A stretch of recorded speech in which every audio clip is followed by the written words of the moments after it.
The Ballad of Reading Gaol is a lengthy poem by Oscar Wilde, written after his release from Reading Gaol in 1897. Wilde had been imprisoned for 2 years due to charges related to gross indecency stemming from his homosexual relationships. The poem reflects on the harsh realities and inhumanity of prison life. It was inspired in part by an execution that took place during Wilde's incarceration. A soldier named Charles Thomas Wooldridge was executed for murdering his wife, and this deeply affected Wilde, prompting reflections on guilt, redemption, and the universality of human suffering. The refrain, "Each man kills the thing he loves," recurs throughout the poem, reflecting on the different ways in which people cause harm to those they care about, whether through acts of violence, neglect, or misunderstanding. Wilde's poignant description of the prison experience is a critique of the penal system and a lament for the loss of humanity within such institutions. His own personal fall from grace, from a celebrated playwright, and wit to a prisoner, lends a deep sense of authenticity to the poem. It's a powerful statement on the human condition, societal judgments, and the costs of punitive justice.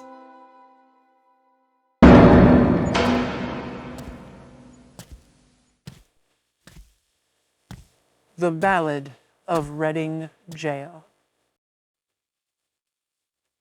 He did not wear his scarlet coat, for blood and wine are red, and blood and wine were on his hands when they found him with the dead, the poor dead woman whom he loved and murdered in her bed. He walked amongst the trial men in a suit of shabby grey, a cricket cap was on his head, and his step seemed light and gay. But I never saw a man who looked so wistfully at the day. I never saw a man who looked with such a wistful eye upon that little tent of blue which prisoners call the sky, and at every drifting cloud that went with sails of silver by. I walked, with other souls in pain, within another ring, and was wondering if the man had done a great or little thing, when a voice behind me whispered low, "That fellow's got to swing." Dear Christ, the very prison walls suddenly seemed real, and the sky above my head became like a cask of scorching steel. And, though I was a soul in pain, my pain I could not feel. I only knew what hunted thought quickened his step, and why he looked upon the garish day with such a wistful eye. The man had killed the thing he loved, and so he had to die. Yet each man kills the thing he loves. By each let this be heard. Some do it with a bitter look, some with a flattering word. The coward does it with a kiss, the brave man with a sword. Some kill their love when they are young, and some when they are old. Some strangle with the hands of lust, some with the hands of gold. The kindest use a knife because the dead so soon grow cold. Some love too little, some too long. Some sell and others buy. Some do the deed with many tears, and some without a sigh. For each man kills the thing he loves, yet each man does not die. He does not die a death of shame on a day of dark disgrace, nor have a noose about his neck, nor a cloth upon his face, nor drop feet foremost through the floor into an empty space. He does not sit with silent men who watch him night and day, who watch him when he tries to weep and when he tries to pray, who watch him lest himself should rob the prison of its prey.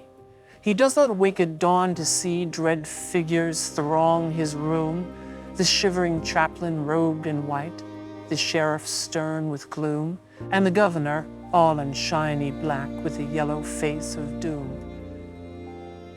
He does not rise in piteous haste to put on convict clothes, while some coarse-mouthed doctor gloats and notes each new and nerve-twitched pose, fingering a watch whose little ticks are like horrible hammer blows. He does not know that sickening thirst that sands one's throat before the hangman with his gardener's gloves slips through the padded door and binds one with 3 leathern thongs, that the throat may thirst no more. He does not bend his head to hear the burial office read, nor, while the terror of his soul tells him he is not dead, cross his own coffin as he moves into the hideous shed. He does not stare upon the air through a little roof of glass. He does not pray with lips of clay for his agony to pass, nor feel upon his shuddering cheek the kiss of Caiaphas. Weeks our Garman walked the yard in a suit of shabby gray. His cricket cap was on his head, his steep was light and gay. But I never saw a man who looked so wistfully at the day. I never saw a man who looked with such a wistful eye upon that little tent of blue which prisoners call the sky, and at every wandering cloud that trailed its raveled fleeces by. He did not wring his hands as do those witless men who dare to try and rear the changeling hope in the cave of black despair. He only looked upon the sun and drank the morning air. He did not wring his hands, nor weep, nor did he peak or pine, but he drank the air as though it held some healthful anodyne. With open mouth he drank the sun as though it had been wine. And I, and all the souls in pain who tramped the other ring, forgot if we ourselves had done a great or little thing, and watched with gaze of dull amaze the man who had to swing. And stranger was to see him pass with a step so light and gay, and stranger was to see him look so wistfully at the day, and stranger was to think that he had such a debt to pay. For oak and elm have pleasant leaves that in the springtime shoot, but grim to see is the gallows tree with its adder-bitten root, and green or dry, a man must die before it bears its fruit. The loftiest place is that seat of grace from which all worldlings try, but who would stand in hempen band upon a scaffold high, and through a murderer's collar take his last look at the sky. It is sweet to dance to violins when love and life are fair. To dance to flutes, to dance to lutes is delicate and rare.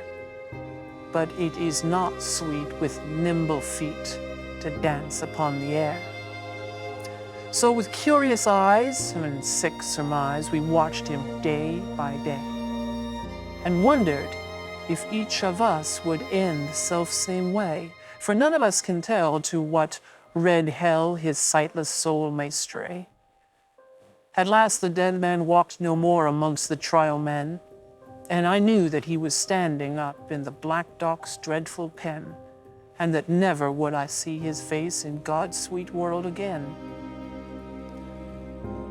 Like two doomed ships that pass in a storm, we had crossed each other's way, but we made no sign, we said no word, we had no word to say. For we did not meet in the holy night, but in the shameful day. A prison wall was round us both. 2 outcast men we were. The world had thrust us from its heart, and God from out his care. And the iron gin that waits for sin had caught us in its snare. In debtor's yard, the stones are hard, and the dripping wall is high. So he was there, he took the air beneath the leaden sky, and by each side a warder walked, for fear the man might die. Or else he sat with those who watched his anguish night and day, who watched him when he rose to weep and when he crouched to pray, who watched him lest himself should rob their scaffold of its prey. The governor was strong upon the Regulations Act. The doctors said that death was but a scientific fact. And twice a day the chaplain called and left a little tract. And twice a day he smoked his pipe and drank his quart of beer. His soul was resolute and had no hiding place for fear. He often said that he was glad the hangman's hands were near. But why he said so strange a thing no warder dared to ask. For he, to whom a watcher's doom is given as his task, must set a lock upon his lips and make his face a mask. Or else he might be moved and try to comfort or console. And what should human pity do pent up in murderer's hole? What word of grace in such a place could help a brother's soul? With slouch and swing, around the ring we trod the fool's parade. We did not care. We knew we were the devil's own brigade. And shaven head and feet of lead make a merry masquerade. We tore the tarry rope to shreds with blunt and bleeding nails. We rubbed the doors and scrubbed the floors and cleaned the shining rails. And rank by rank we soaped the plank and clattered with the pails. We sewed the sacks, we broke the stones. We turned the dusty drill, we banged the tins and balled the hems and sweated on the mill. But in the heart of every man, terror was lying still.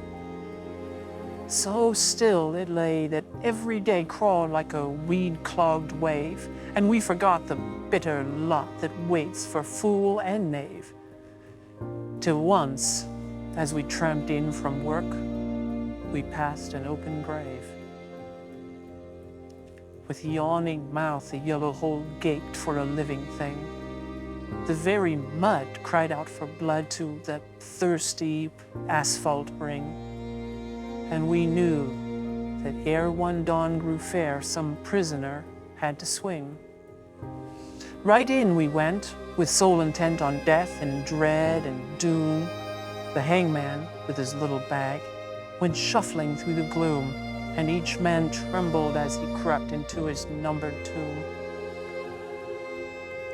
That night, the empty corridors were full of forms of fear, and up and down the iron town stole feet we could not hear, and through the bars that hide the stars, white faces seemed to peer.